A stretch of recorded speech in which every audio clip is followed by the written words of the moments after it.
నేను ఎప్పుడు మాట్లాడుతున్నాను job job job, employment employment employment. ఈ ప్రభుత్వం వస్తానే మెగా డిఎస్సి పెడతా అన్నాం. ఒక్క సంవత్సరంలో మెగా డిఎస్సి పెట్టి ఉద్యోగాలు ఇచ్చాం.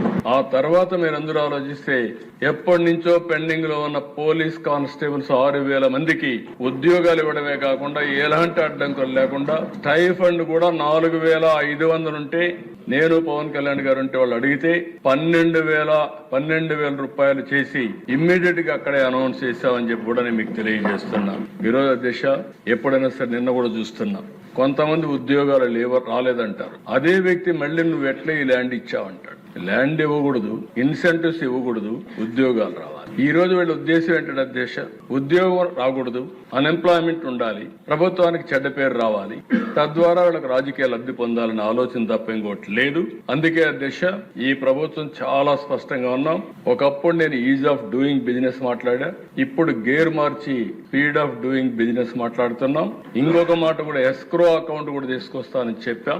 అంటే ఏ పెట్టుబడి పెట్టే వ్యక్తి మన ఆఫీసుకు తిరగాల్సిన పని లేదు. అతను కూడా చేసే పని నీతి నిజాయితీగా చేసుకోగలిగితే అతన్ని పూర్తిగా సహకరించే బాధ్యత మంది.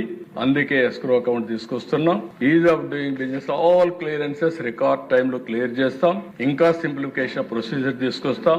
అందుకే అధ్యక్ష లాస్ట్ 1 year లో మీరు చూస్తే బ్యాంక్ ఆఫ్ బరోడా సర్వే అవన్నీ మీరు చూసినప్పుడు 25.6% దేశంలో వచ్చిన పెట్టుబడుల్లో ఆంధ్రప్రదేశ్ కు వచ్చాయంటే అది ఆంధ్రప్రదేశ్ యొక్క బ్రాండ్.